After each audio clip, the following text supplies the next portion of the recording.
On this government-arranged media trip, security is tight. But out of sight of police, Rohingyas open up about alleged human rights abuses. They came to this village and burned my father alive inside a house and jailed my mother when she made a complaint. The Rakhines came and put a gun to my forehead. They held my hands tight and did what they wanted to me. They beat me and took off my clothes.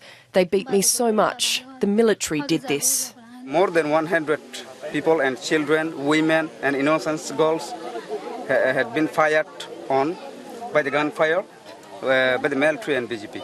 Villagers say 10 people were killed here and 32 arrested. The stakes are high for anyone speaking out. After 2 previous trips for local reporters, people who spoke to the press were killed. This suspected informant is caught filming our interviews. On his phone, official documents and lists of Muslim names. But every time we deviate from the government's itinerary, villagers approach with allegations. This woman says her 14-year-old son is in jail for being a so-called terrorist. It's difficult to verify their stories due to the limited access and time allowed. Police dispute the claims, saying the Rohingyas killed each other and burned down their own homes. Local government also plays it down. This isn't genocide. What we did just caused minor injuries. If people think it's a big deal, they're wrong. An estimated 70,000 Rohingyas fled to neighbouring Bangladesh.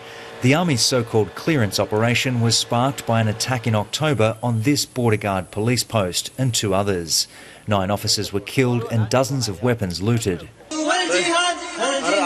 This new insurgency calls itself Haraka al-Yaqin, or Faith Movement. It's thought to be led and funded from Saudi Arabia. The latest clash reportedly happened 10 days ago.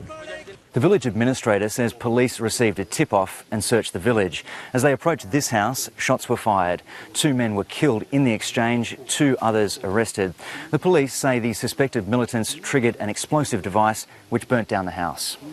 The government says militants are now murdering Muslims who cooperate with authorities, but the cases they present to the foreign press lack proof. No evidence. No evidence. The Myanmar government, led by Nobel Prize winner Aung San Suu Kyi, has blocked UN investigators. But Ms Suu Kyi does not control the army or police. For those who fled previous violence, the misery continues, unable to leave their camps, work or go to university. Myanmar's very own apartheid system risks breeding a much more potent insurgency. Liam Cochrane, ABC News, Northern Rakhine State.